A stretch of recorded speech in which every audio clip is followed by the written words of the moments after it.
definitely have to start with the most important thing. I had heard that Ari was a big fan of Only Murders in the Building and was only casting people that had appeared in that show.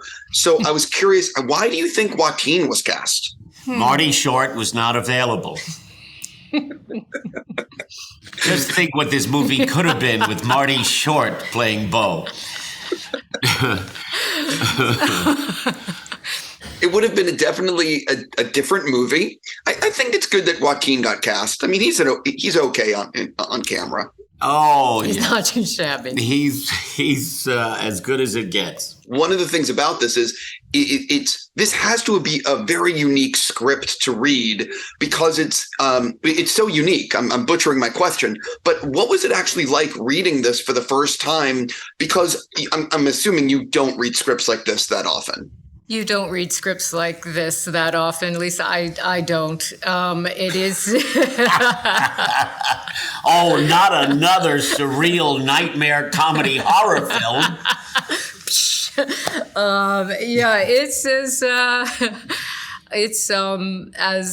harrowing, as nightmarish, as funny as you kind of I lost balance reading it.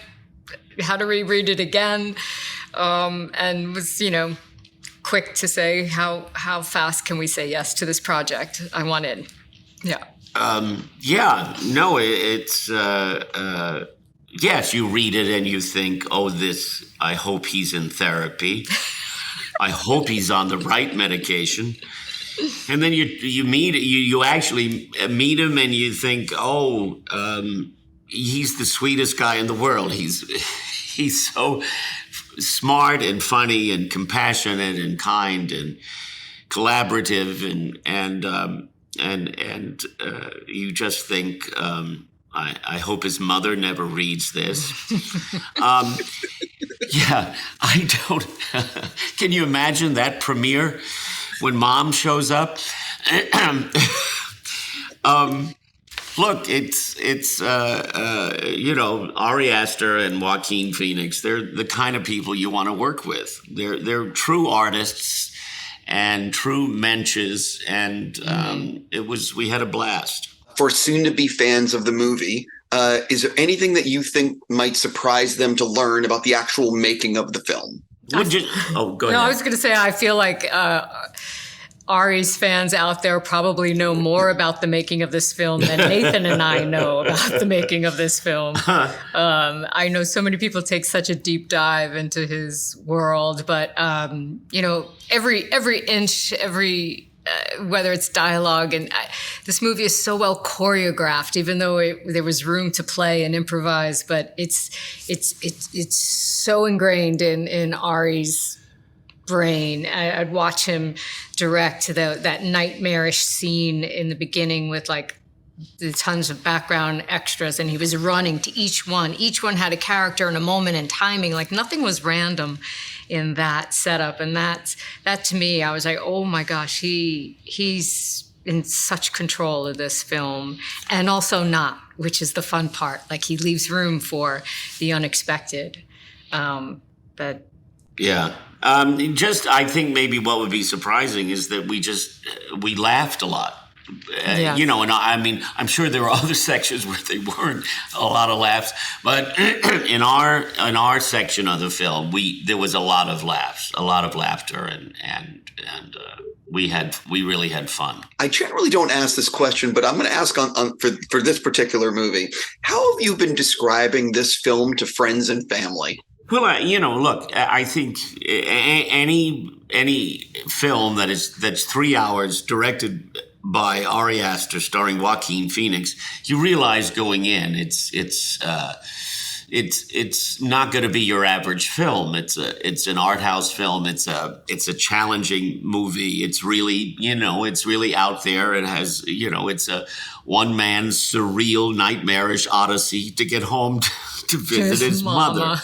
So it's, my joke was it's the Jewish everything everywhere all at once. And then I think Ari stole it and he turned it into the Jewish Lord of the Rings, except he's going to his mom's house. So whichever you choose. listen, like everyone, I am a huge fan of Joaquin Phoenix, and I usually don't ask about working with another actor, but Joaquin is he's so talented and he gives his all to everything. Can you talk a little bit about collaborating with him in the scenes that you shared, and what surprised you about the way he works on set? One time he kept saying, like, well, we were all cracking up moments before camera was rolling and we're trying to get it together. And he said, he looked at me in all sincerity, said, I don't know what I'm doing. I don't know what I'm doing. I was like, I think you know what you're doing. He's like, I don't know what I'm doing. I was like, you know what you're doing. And then I was like, are you messing with me? Do you think I don't know what I'm doing? Like, it got something very, went down this rabbit hole. But, he is so generous. He is so committed, but he's very gentle, or he was with me and Nathan in his process. If he would even call it a process, I don't know. But there was one day we were shooting this scene. We did take after take, and there was the written dialogue, and then. But Joaquin's situation, which is at that point, he's been told by Richard Kind on the phone. And whenever you get Richard Kind on the phone, you really want to listen. And he's telling him they can't bury his mother until he gets there. It's stipulated in the will. And so he's got to get out of there and get home. And so he's very upset. And so Joaquin was full throttle on that emotion and desperately. So he didn't want to really follow the dialogue so much. And so, and of course, I was trying to. And then Ari just said to me, look, the objective here is you're trying to make sure he stays there and you can't let him go. So no matter what he says, talk him out of it. Well, that was like, I loved hearing that because then it gave you free rein to play. And so, yeah, it was, I just loved working with both of them. And he's, aside from being a great actor and yes, totally committed at all times, he's just a sweetheart. Yeah. He's so dear. So it was a real pleasure and a thrill to get to work with him. I'm basically out of time. I just wanted to ask you, you both have done so much work. Did you notice with Only Murders in the Building that had reached a lot of people? Because I would like when you're walking around, I would imagine that like a lot of people want to talk to you about that particular show. Well, when it first came on, now they've moved on to Meryl Streep and Paul Rudd. We're just old news. Our name's Mud. Yeah. Although I am the only one who won a fucking Emmy. So there. But no, in the beginning, yes, sure. Guys, FedEx drivers would drive by and yell out the window, "Hey, murders!" They called me murders. Hey, murders! I was walking the dog one morning and I had this guy pass me and he said, "Shame on you." Spoiler alert. Are you sure it was about the show? No, your mom could have been. Okay. He seemed familiar. Yeah. Slightly.